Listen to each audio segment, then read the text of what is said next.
I'm Jon Baum.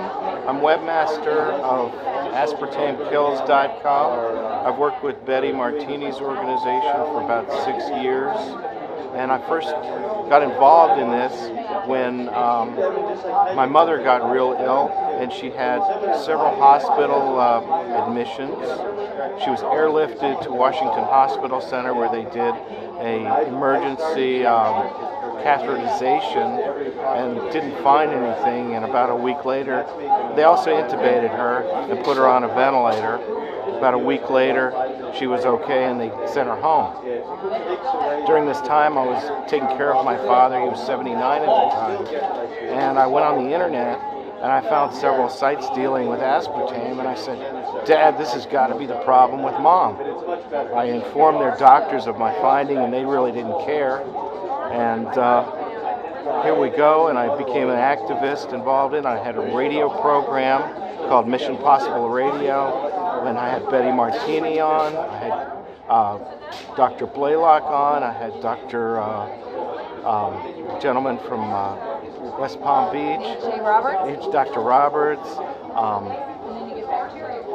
a gentleman from the MSG group who's here, Jack Samuels, and also Jim Turner was on it.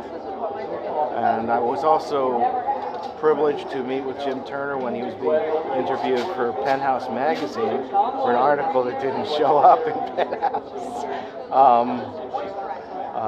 And was interviewed by Jeff Kamen. And Jeff had me preview the article before it didn't get published.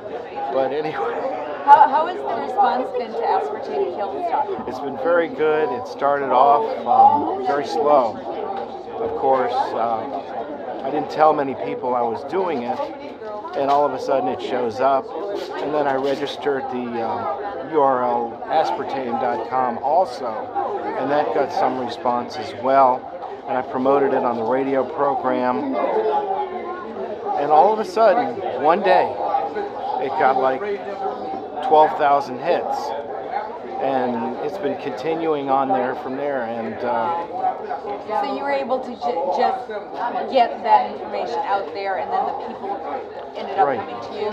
Well, with Dave Reetz's site, doorway.com, he recently passed away, and Mark Gold's site, and there was another gentleman from California who wrote an article for, I think, Hustler magazine.